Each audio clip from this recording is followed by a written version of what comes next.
Dogan, bonjour Tammy, je voulais savoir que tu nous expliques en détail la différence entre un marché régulé, marché US et futur, non régulé, CFD, Forex, et la raison pour laquelle tu nous conseilles d'éviter les types de marchés non régulés. Merci.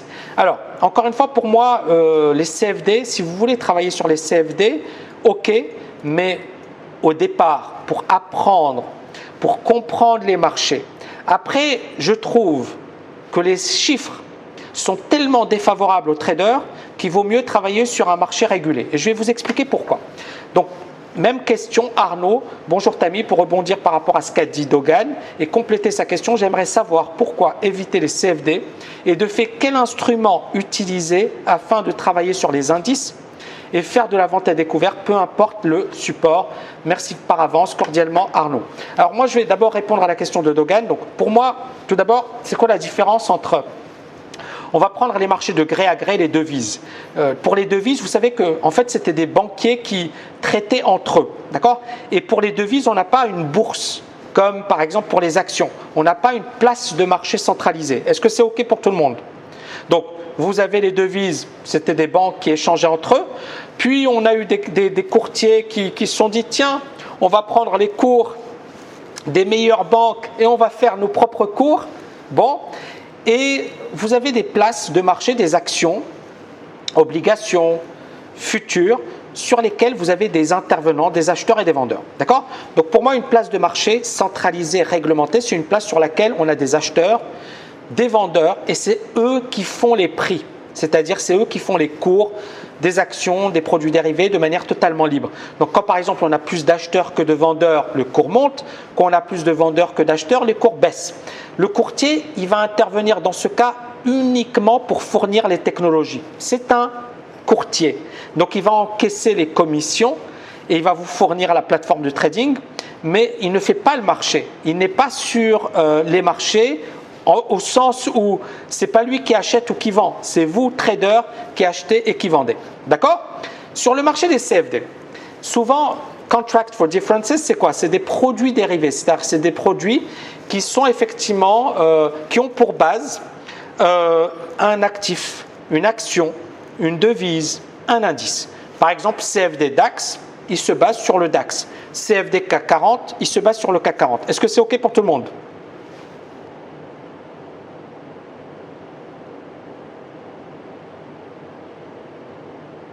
OK. Donc, on a un CFD. Et souvent, le courtier, qu'est-ce qu'il va faire ? Il va se baser sur le prix en cours actuellement, par exemple sur le spot ou sur les futurs, pour justement dire, OK, voilà, le DAX actuellement vaut tant, et ils vont essayer de coller au cours réel. D'accord ? Généralement, c'est comme ça que ça se passe. Mais le problème, c'est que c'est eux qui font le marché. C'est-à-dire que souvent, vous avez des acheteurs et des vendeurs chez ces courtiers CFD. Ils ont des grosses clientèles. Et donc, à partir de là, parfois, ils n'ont pas besoin d'utiliser le marché externe. C'est-à-dire que les transactions se font en interne. C'est le courtier, il est courtier, mais il est également marché. Est-ce que c'est OK pour tout le monde ? Est-ce que c'est clair ? Surtout si c'est un gros courtier. Donc, problème, qu'est-ce qui se passe ? Souvent, vous avez des stops qui sont exécutés. D'accord ? Vous avez des stops qui sont exécutés. Alors que quand vous allez sur le marché réglementé, le niveau n'a jamais été touché. C'est arrivé souvent. Et puis, autre point, sur la place de marché, par exemple, vous pouvez, par exemple, vous avez le bid et le ask. Je ne sais pas si vous savez tous ce qu'est le bid et le ask. Par exemple, le prix à l'achat et le prix à la vente. Donc, achat, vente. OK ? Donc, ça, c'est bid, ask. Achat, vente. Si je suis chez un courtier CFD, quand je veux acheter, je vais acheter à l'ask. Quand je vais vendre au bid. Alors que sur le marché des actions, je peux acheter au bid. Ça ne veut pas dire que je vais toujours acheter au bid, mais je peux. Par exemple, je suis vendeur, je place un ordre limite. Si je suis exécuté, je peux être exécuté au bid. Et inversement, je peux vendre en haut. Donc, je ne vais pas subir tout le temps le spread. Ça, c'est un autre point important. Et donc, il est possible d'acheter le bas de la fourchette, de vendre le haut de la fourchette, alors que sur les CFD, on va obligatoirement payer le spread. Spread, alors ils vous disent que c'est un spread fixe, mais dans les faits, il est souvent variable ce spread. Hein. Il y a même quelqu'un qui m'a écrit, il m'a dit je me retrouve avec des spreads de 10, 15 pips. Bon, je pense que, est-ce que c'est déjà arrivé à certaines personnes parmi vous? Donc ici, je pense qu'effectivement, c'est quelque chose d'assez récurrent. Et donc, ça permet de comprendre pourquoi une place de marché régulée offre beaucoup plus d'avantages qu'un courtier sur CFD. Et je reviendrai juste après pourquoi. Ok? Bonjour Mohamed, ravi de vous compter parmi nous. Pourquoi certaines écoles, certains instituts, certains blogs mettent autant en avant les CFD? Parce que c'est ça la bonne question. Pour moi, effectivement, quand on parle de CFD, il faut savoir qu'il y a des gains énormes avec l'affiliation. L'affiliation, c'est à chaque fois que quelqu'un ouvre un compte par mon biais, j'empoche 50% des commissions que cette personne génère. D'accord? 50% sans me tracasser. Donc, il y a des gains énormes parce que surtout si effectivement vous avez un gros blog, vous avez une grosse réputation, vous avez des milliers de personnes qui ouvrent un compte par votre biais, je vous laisse faire le calcul, d'accord? Pas besoin de travailler, hein, pas besoin de se casser la tête, ça va venir. Donc ici, par exemple, il y a des gains énormes avec l'affiliation sans trop se tracasser. J'ai même un ancien étudiant qui travaillait, lui, sur les jeux en ligne. Et il m'a avoué qu'il gagnait plus de 100 000 $ par mois rien qu'avec l'affiliation. Il avait des blogs et effectivement, il encourageait les personnes à s'inscrire à tel ou tel site de jeu. Et il gagnait plus de 100 000 $ par mois sans rien faire. Et il me disait, je ne me tracassais pas, c'était pépère. Pépère, ce sont ses propos. Deuxième point, lorsque vous avez effectivement un accord avec un courtier, ils vont vous inviter à des grosses conférences, ils vont vous médiatiser, ils vont vous permettre d'avoir une exposition. Et donc, c'est hyper intéressant. Et bien évidemment, il y a beaucoup d'argent en jeu. Et ça explique pourquoi ça m'est arrivé d'être diffamé par des blogueurs. Parce qu'effectivement, ces blogueurs, ils gagnent beaucoup d'argent sur l'affiliation. Et moi, je dis que justement, ce n'est pas du tout bon pour un trader novice. On peut comprendre pourquoi je me fais diffamer, pourquoi on m'attaque. Je pense que c'est effectivement quelque chose de logique. Ils peuvent m'attaquer, mais les faits sont les faits. Je reviens ici justement parce que je pense que c'est super important sur cette étude de l'AMF et je vais vous donner mon point de vue par rapport au CFD. Cette étude de l'AMF, je trouve qu'elle n'a pas été assez médiatisée. Cette étude de l'AMF, elle est très intéressante. Pourquoi?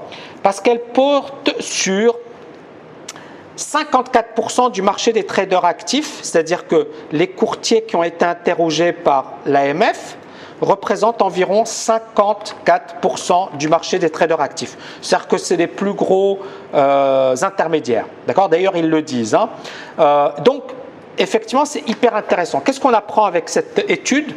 Tout d'abord que selon, alors ça c'est l'AMF qui dit, voyez les dégâts observés sur ce qu'il se fait de mieux. Prestataire agréé, pointe l'AMF.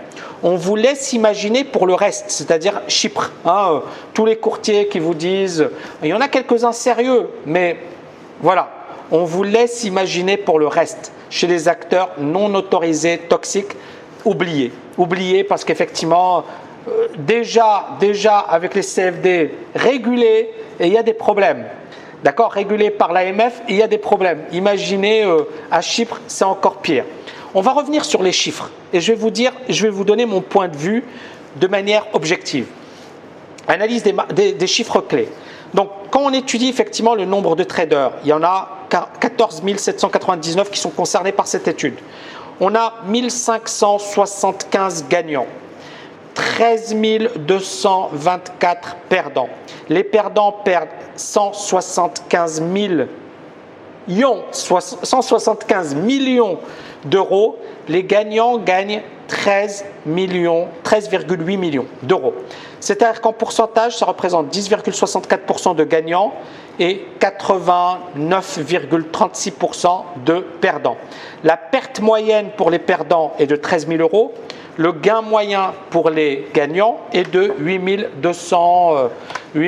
762 euros.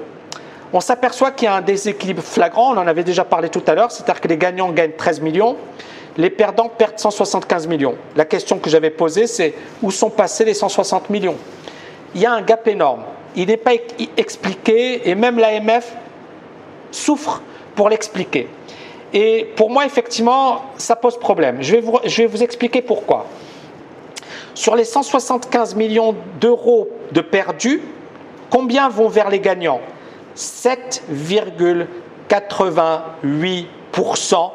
7,88% vont vers les gagnants.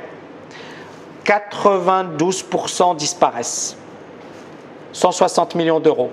Donc, moi, dans une situation où on a 80% des gains qui reviennent aux gagnants, ça me paraît correct. À la rigueur, 70%, ok. 50%, ça veut dire que 50%, grosso modo, ça va dans la publicité, dans les frais de courtage, dans les locaux, ok, d'accord? Mais là, on a 92% qui disparaît. C'est énorme, c'est énorme. Donc, pour moi, je ne critique pas les CFD, je dis juste que les gagnants ne gagnent certainement pas assez, les perdants perdent trop, et que pour moi, dès le départ, le trader sur CFD, il a un énorme désavantage. Est-ce que c'est OK pour tout le monde? OK. Et donc, par exemple, j'ai Alex qui me dit tout le monde propose des CFD. Ben, ne faites pas des CFD. Et l'idée, elle est là. C'est que, par exemple, quand on étudie, et ça je l'ai encore une fois étudié, 50% de traders ont perdu plus de 18 000 euros, 1% de traders ont gagné plus de 20 000 euros. Est-ce que ça vaut le coup de travailler dans ces conditions? Je vous pose la question. Voilà. Bon, alors, Amine, je ne cite aucun courtier. Donc, désolé, je ne pourrais pas vous dire si c'est un bon courtier ou pas. D'accord? Je ne cite aucun courtier. Donc, est-ce que pour vous, déjà, c'est concret tout ça?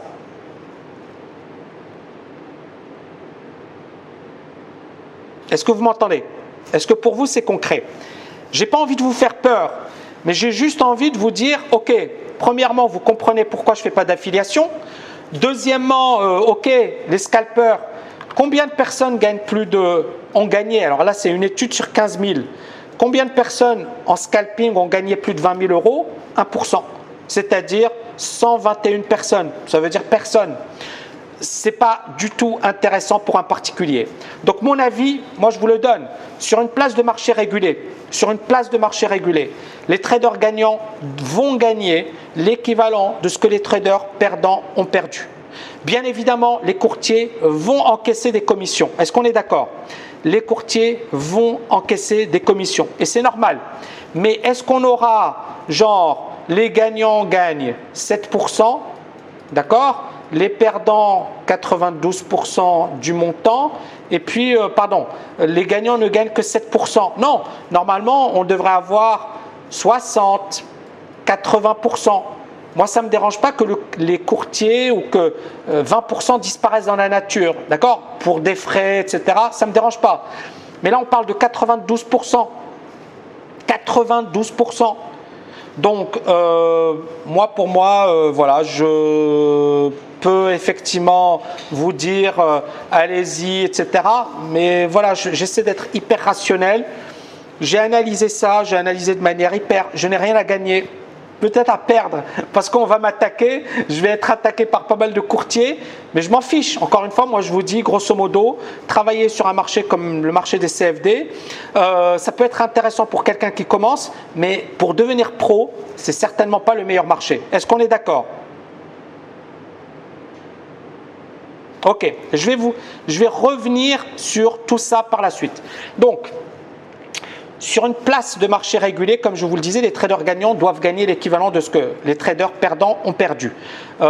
Et cela ne m'aurait pas posé de problème que le gap eût été de 20 millions. C'est-à-dire, effectivement, on a entre la différence entre les gains et les pertes, soit de 20 millions, d'accord? Ou même de 50 millions. Mais là, on parle de 160 millions. Et encore, on ne parle que d'une partie des courtiers et on ne parle que d'une période. Je vous ai dit que cette étude ne prenait pas en compte 2015. En 2015, je pense que la situation est bien pire. Est-ce que vous êtes d'accord avec moi? Steve, juste après, je vais vous répondre, d'accord? Mais juste après. Hein? OK? Donc, À partir de là, est-ce que vous avez compris mon avis perso? Est-ce que vous voulez que je développe encore? Donc, juste pour répondre rapidement, les courtiers, effectivement, que moi je recommande, probablement Interactive Broker, d'accord? Bien évidemment, si possible, essayer de travailler sur les marchés régulés. Le problème des marchés régulés, c'est que, par exemple, les futurs, le levier est tout de suite hyper important. Donc, si vous voulez effectivement travailler sur les marchés régulés, c'est là où les CFD sont intéressants. Les CFD permettent de commencer avec de faibles risques. Nous, pour la TKL, on a obtenu effectivement un partenariat avec LMAX, d'accord, mais il est ouvert qu'aux étudiants de la TKL. Il n'est pas ouvert aux autres. Et ce partenariat permet effectivement d'avoir des commissions très faibles, 0,15 cents. Et l'avantage de LMAX, c'est que c'est une place de marché. C'est-à-dire, ils sont beaucoup plus clean que ce qui se fait ailleurs. Ça ne veut pas dire que ce soit parfait, mais c'est quand même beaucoup plus clean que ce qui se fait ailleurs. Et encore une fois, nous, on gagne 0 avec eux. Donc pour moi, effectivement, c'est l'une des meilleures solutions. Sinon, il y a Interactive Broker, il y a les futurs, il y a les actions. Et pour moi, c'est beaucoup plus intéressant parce qu'on est sur un marché régulé. Le courtier va gagner de l'argent, certes, mais au moins, on est dans une logique où on sait qu'on ne va pas se retrouver parmi comment dirais-je, la minorité qui gagne 3 fois rien. Est-ce qu'on est d'accord sur le principe?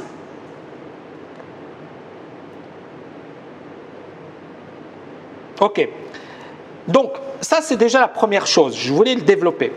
Ensuite, par rapport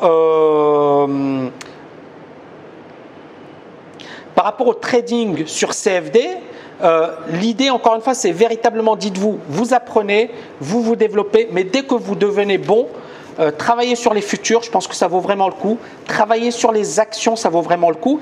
Et juste pour revenir sur la logique de TKL, vous savez qu'avec le programme TKL Prop Trader, les commissions, c'est de 0,1 $, d'accord, pour 1000 titres.